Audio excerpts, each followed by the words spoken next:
Welcome back everybody to the R44 YouTube channel and welcoming this new to us G45 X3 M50. And in today's video I'm going to go through this car in such detail that we're going to find out, is this M50 the X3M replacement? I'm looking forward to this one, but without further ado, let's run the cinematics.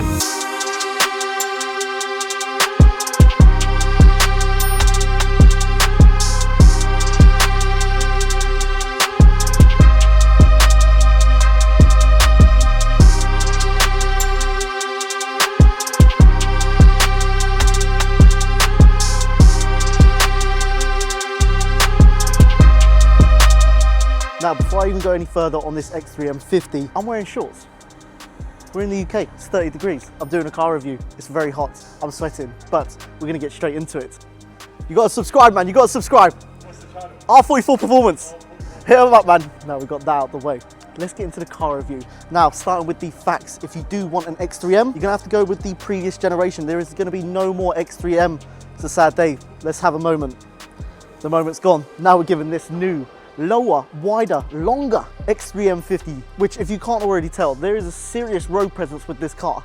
It is very sleek looking. I will have to confirm the color somewhere up on the screen, but this is probably the color I would go with. This is sort of like a blue tint, but it's very gray.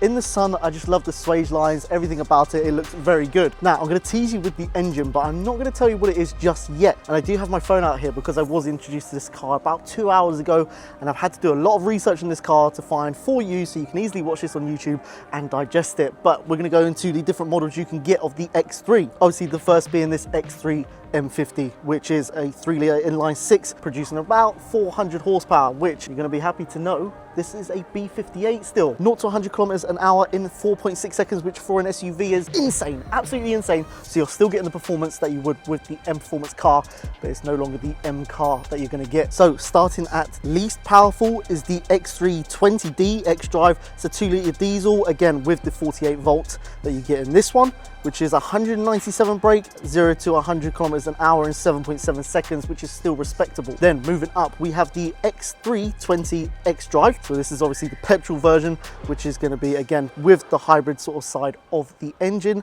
producing 208 horsepower. So we're getting up there now. 0 to 100 in 7.8 seconds. Slightly slower. I'm guessing that's down to the diesel power. We've spoke about the X3 M50, which is the big boy now if you want to go for the new X3 model. Moving on to the X330e X-Drive, which is a 2-litre petrol plus an electric motor, producing about 299, 300 horsepower, combined with the electric motor, and then up to 90 kilometers of electric range, which is actually, if you're sort of plotting around and you're not doing that many miles, you may not have to fill this up much. It may just run straight off of electric, which is actually very useful. So that being said, with the B58, I am very excited to see where we can go with this platform in tuning it and how fast it can get. But we do have this car in for some modifications, which I will go over later on in the video, which may potentially be in a separate video that if you're seeing this may be uploaded by now. But if it's not, then please subscribe and wait for that video to come out, because this is going to look so sick. This is probably one of the newer models that I'm actually happy with looking at. But there's an issue I have with this car. It's a big issue, and it's along a lot of new platform of cars. And I'm going to get into that, into the interior when we jump in the car and go out for a drive. But let's take you around a realistic look around the car. I'm going to be honest, I don't like this sort of divider in the middle. They've done it on the G90, and I'm not a massive fan of it. But the color, keep this color BMW, because I absolutely love this color. And then moving around, we've obviously got sort of the OG grills. I think they learnt with the G80s and G82s that the big grills wasn't really a vibe on these newer cars. And yeah, looking at this is applying to the masses, so they want it to look as nice as possible, which I think they've done a very good job of. Obviously moving up to the window areas, we've got all the gloss black trims, very sleek door handles fitted with the panel of the car, which look very nice. And I'm gonna say, I actually quite like these wheels. For a stock car, BMW up the levels with the stock wheels. But moving around to the rear of the car, and if you can't already tell, the road presence this car is given is absolutely mad.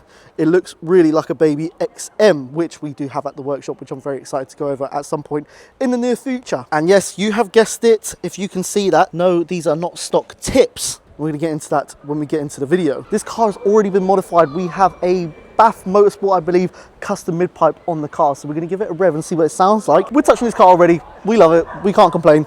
New X3M models, X3 M50 now. And yeah, I'm getting excited to see how this looks, because at the moment, I quite like how it looks. I do like the little lip up here. I think that is a good addition. That does look very nice. And again, like the color, I just can't get over the color. But we're going to jump into the interior now, go out for a drive, and I'm going to tell you exactly what I think about the interior of this car and how it drives. Because I've driven it to this location, and there's one gripe that I've said that I have an issue with these newer cars. They do it a lot and I don't like it, and we need to address it. Okay, now we are out in the X3 M50. What's that? What's going on? Oh, the speed limit's 5 miles an hour around here, so we'll have to crawl. But I want to get off my chest as soon as we get in this car what my gripe is with these newer style model cars, and that's not just BMW, that is across the board, is the minimalist factor of the interior. Yes, it looks great, and as a photographer, as a content creator, yes, it looks great on the interior. I love not having the buttons everywhere, but the lack of buttons really throws me off. That it's so hard to even just change the fan controller, which should be so easy to use. They put all these screens in the car and still don't allow you to use your phone, which, yes, I understand the difference, but still, it doesn't make it any easier having it on a screen in the car. I'd rather just have a button somewhere. But that is going to be my gripe and my rant over about the interior. Otherwise, I'm going to be honest, I am quite impressed. The movement BMW has made, they have always been a manufacturer that the interior has been, let's say, lacking among the competitors in the manufacturing market, the Audis and Volkswagens and things like that. But this is very nice. They've got the big screen here in most G series platforms. G8's got big screen. Obviously, I like that, yes. And there's also one thing that I haven't researched on, which I didn't realize was in this car, is I'll throw over an overlay here, but there's a soft touch setting. And the only thing I can think of, there's no button to tell the difference, or there's no adjustment or anything like that there is on the center console here. But it's got to be for the fan that's in this door. But the only reason why I question that is because it's not making much difference. But I do like the overall design. The overall design is very cool. The X3 font I really like. The soft touch of unlocking the doors and locking the doors. And then we have this glass of effect plastic here with the ambient lighting, which again, BMW have really stepped up their game in the interior lighting area, which is very cool. And then we have, I'm going to be honest, this big compartment here is very practical. Doesn't look very nice. It's, there's a big panel here of different lines and everything like that, which, yeah, I just don't really like. I'm going to be honest. There's a little M logo here in the middle, which is cool.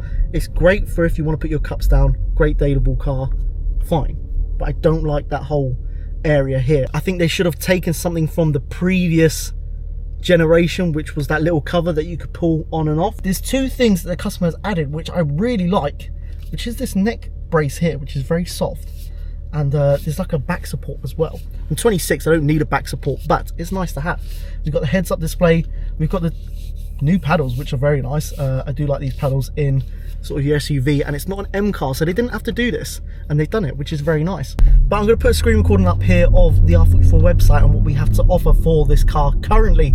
So if you are impatient like me and you need modifications on your car, then you can head to the R44 website and check out with your parts that we currently have. And we're hoping that now, this being the new X3M, essentially, it's going to be such a common car on the road that people are going to want to modify them more and yeah, start touching them more. So we're going to have to increase the catalogue on these cars, which I'm excited to see as well. But let's put this into sport. Let's see if we can hear this exhaust. This is pretty quick. I did say it's 400 brake, that's not slow, but yeah. Wow, you can definitely hear the turbo as well, which I was not expecting. I do like the style of the dash here that we've got here. It's very easy to see. We've got the heads-up display. It's a very nice spec car, and with sun like this, you want this this pan roof here, which is very nice. Obviously, we've got the 360 display, which should be an absolute given on any car across the platform. Being an M car, we've got no excuse for weight reduction or anything like that. So this is still a high performance vehicle that you can use. And bear in mind, you can't actually see this. There's a baby seat in the back, so you can fit a baby seat in there. It's practical, it's fast, it's enjoyable. Let's see if we can hear this. Wow, this is a very good power. This is a very enjoyable power exhaust. Wow, the turbo noise is crazy. Like, I don't know if you can hear that through the camera, but you're really getting that let off. I'm hoping when we fit an induction kit to this car, you're going to hear that a lot more. And for that being stock, that is very impressive. But we also need, I'm going to be honest,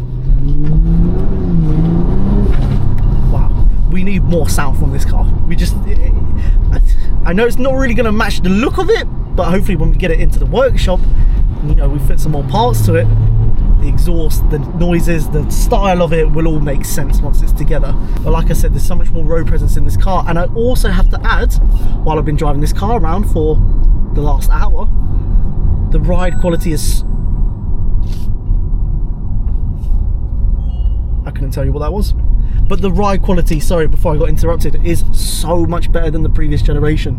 We uploaded a full video on improving the ride quality through tyre compounds, through suspension, through everything, the wheel alignment. We've done everything that we could to the previous generation. It's still, for an SUV, it's still on the harsher side. I'd like to see what some suspension mods do to it, but again, it's a sportier car, I guess, so yeah, you can't be having that Rolls-Royce luxury in a car like this. But like I was saying, the ride quality is actually a lot better from stock form on these cars, which is quite nice. And it's nice to know that BMW have listened and that they have made things better, and they've not just changed the look of it. Again, this bit, oh, this, I'm coming up to the speed limit, that's why. Now, I've done some extra research, and anywhere from your base spec models can cost you about £50,000, and then they go all the way up to £70,000, depending on the spec options, which you all know is, yeah, adds up quite fast. So if you do want a high spec one, that is what you could be looking at. But again, with the other cars on the market at that price range and being brand new, this is a very good competitor. Obviously for us, mainly working on BMWs, we're going to be biased and say that this is slightly better, but it's still a great car nonetheless. And due to the competitors, I think you're getting a very solid car for the money. Now back to where we started, and I'm going to give it a solid rating of 6.5 out of 10. There's two reasons for this. I still feel like you're getting a better car for the money if you go for the F-Series platform, being the X3M and X4M, but bearing in mind, when these do become older, this will be a solid car for the money. I do think this platform here is going to be very common in the R44 workshop for the modifications, because it does look very standard. And with the performance side of things, you need to match that with the styling side of things as well. But that's going to be my honest rating of the car. I have enjoyed the time with it. It's going to come into the workshop now for some modifications. And yeah, this is, you know, let me know down in the comments what you think of the car and what you think of the way BMW is going. But for now, that is going to be it for this YouTube video. If you have enjoyed it, like, comment, subscribe, do all of that, and we will see you on the next one.